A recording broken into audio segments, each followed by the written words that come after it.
Hello, everyone, and welcome back to the Stoic Compass. I'm Jim Walker, and today we're talking about something schools desperately need: teaching kids how to think instead of what to think. I'm Eleanor Vance, and I'm already predicting this episode will make some people uncomfortable, which is exactly the point. Before we dive in, hit like and subscribe. Unless you disagree with our approach, in which case we'd love to hear why. Seriously, leave a comment. That's actually perfect for today's topic. So I read this interview with Erin McLaughlin, a high school English teacher in Pennsylvania who's developed something called a viewpoint diversity curriculum. And Ellie, it's basically Stoicism for education. Bold claim. Explain. Her core argument is that nobody's worldview is complete, and that no single marker of identity defines how we see the world. Sound familiar? That's straight from the Stoics. Epictetus taught that our perceptions are limited and often wrong. We should question our judgments, not treat them as gospel. McLaughlin says teaching kids what to think instead of how to think is dangerous. It deprives them of critical thinking skills. They just learn to parrot what gets them good grades. And kids are really good at that performance. Exactly. But it doesn't translate to actually believing what they're saying or understanding why it matters. It's just regurgitation for approval. The Stoics would call that living for external validation instead of internal virtue. You're not developing your own reason. You're just seeking praise. So what's her solution? Tell me. I'm curious what she proposes. She has 3 objectives. First, schools need self-awareness about their own biases and where they fall on the political spectrum. That's already controversial. Most schools would claim they're neutral. Right? But she says you can't help students understand different viewpoints if you don't understand your own institutional bias. Second objective, cultivate intellectual humility. Now we're getting stoic. What does she mean by that? Students need to recognize their worldview is incomplete and biased, and that other people have much to teach them. No matter how smart or moral we are, we don't have all the answers. That's pure Socrates and pure Stoicism. The wisest person knows how little they know. And third, develop actively open-minded thinking skills so students can learn from and debate people whose viewpoints differ. Which sounds obvious, but is apparently revolutionary in modern education. The interviewer asks a great question. Should kids still debate settled facts? Like the Holocaust happened? 2 + 2 = 4. What's her answer? She says you don't have to debate everything. You only have so much time. This isn't about treating all beliefs as equally valid, but she gives an interesting example.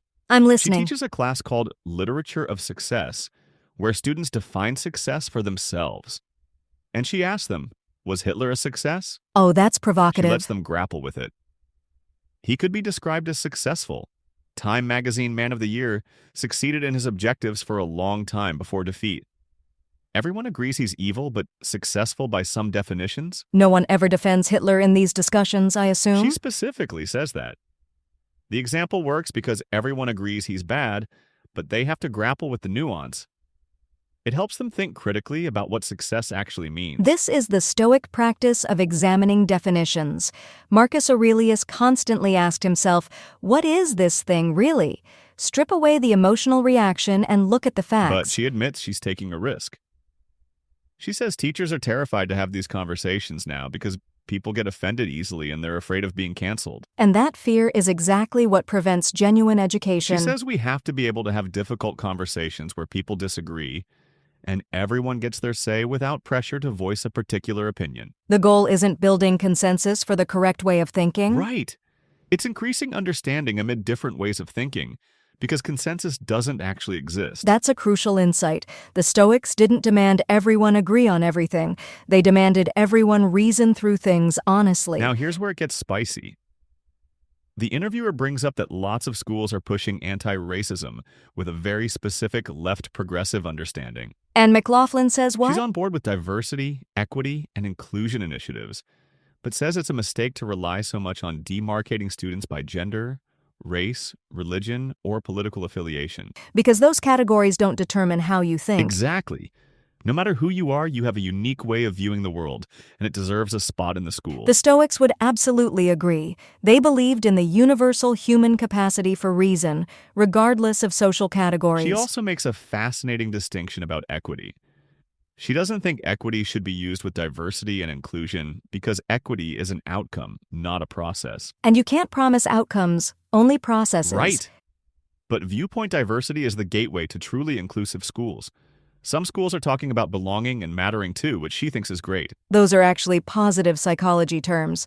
There's real research behind them. So when she pitches this to other educators, what objections does she hear? I bet people worry it opens the door for racism. Bingo. But her response is perfect. Pretending racism isn't there doesn't make it disappear. Neither do diversity training sessions where you get very specific messages about what to think. And those trainings don't work anyway. She cites the studies. Diversity training lacks efficacy. It doesn't achieve its intended outcome. What actually levels the playing field is creating a culture where everyone knows their ideas are worthy of consideration. So the Stoic approach: change behavior through reason and voluntary choice, not through mandated declarations. She says viewpoint diversity isn't about trying to change someone's mind, but if you can get people open to new ideas and able to disagree constructively, that's your best chance. And regardless, you understand more and coexist better. She makes this devastating observation. Many initiatives meant to make us more inclusive are actually making us more shut down, leading to more exclusion. How so? We all nod as if to agree, say what we're supposed to say.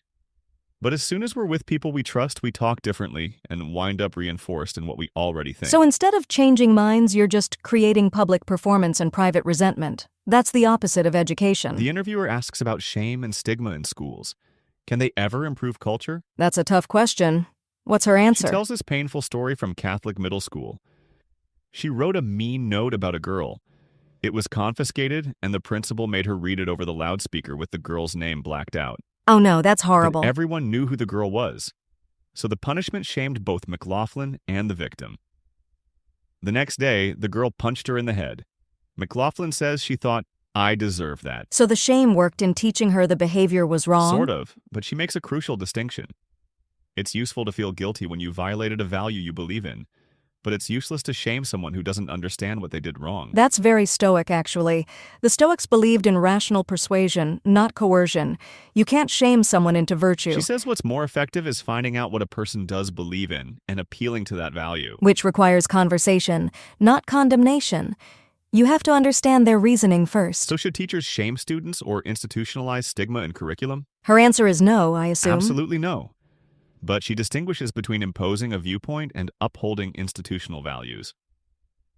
A foundation of shared values does matter. That's an important distinction. What's an example? Americans can all agree that liberty is important and oppression is bad, but right and left don't agree about who or what is the oppressor. So shared values don't mean we prioritize or apply them the same way. That's nuanced thinking. Now, how does this work in her actual classroom? I'm curious about the practical application. She says students are cautious right now. If they have unpopular opinions, you have to gain their trust before they'll voice them. Because they're afraid of social consequences. Exactly. And she hates the term safe space as it's used in education. It implies some classrooms are safe and others aren't. But every classroom should be a place where students can express themselves freely. That's her argument. When viewpoint diversity is valued, everybody plays on equal footing. Everyone gets their say. It doesn't mean their opinion is right or wrong, it just is. The Stoics believed the marketplace of ideas should be genuinely open. Test everything through reason and dialogue. She gets really good feedback. Students appreciate the chance to speak freely and explore other sides of arguments they couldn't in typical classrooms. And the most valuable outcome? Students recognize they might be wrong. She thinks that's the most valuable part. Intellectual humility, the beginning of wisdom. So how does this all connect to Stoicism? Well, you tell me. You're the teacher. First, the Stoics believed no one has a complete view of truth. We all see through our limited perspectives. McLaughlin's viewpoint diversity is just applying that ancient insight to modern education. Okay, what else? Second, Stoic education was always dialectical, meaning through dialogue and questioning, not indoctrination. Epictetus literally taught by asking questions and examining his students' beliefs. So the Socratic method is Stoic too? They inherited it from Socrates, yes. Third, the Stoics believed virtue requires reason, and reason requires examining multiple viewpoints to find truth. You can't reason in an echo chamber. Exactly. Fourth, Marcus Aurelius wrote that we should welcome criticism and different perspectives because they help us see our own errors. So disagreement is actually a gift. If handled rationally, yes. And fifth, the Stoic goal was developing independent rational thinkers, not compliant followers.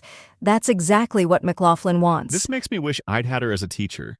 I spent so much time figuring out what teachers wanted to hear. Most students do, and that's the tragedy. You learn to perform rather than think. So how do we apply this beyond schools? I'm not a student anymore. Yes, you are. You're a student of life. The Stoics believed education never stops. Okay, but practically? Practice intellectual humility. When you encounter a viewpoint you disagree with, instead of immediately dismissing it, ask, what would lead a reasonable person to believe this? That's hard when the viewpoint seems obviously wrong. Which is exactly when you need the practice most.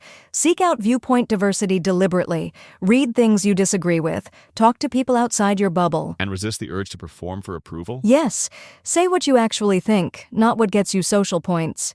The Stoics called this speaking with Parrhesia, frank, honest speech. Even if it's unpopular? Especially if it's unpopular, as long as you've reasoned through it honestly and can explain your thinking. Thanks for joining us on this exploration of viewpoint diversity, education, and ancient wisdom, everyone. Until next time, question your assumptions, welcome disagreement, and remember that intellectual humility is the beginning of wisdom. Maybe don't read mean notes over the loudspeaker. Definitely don't do that.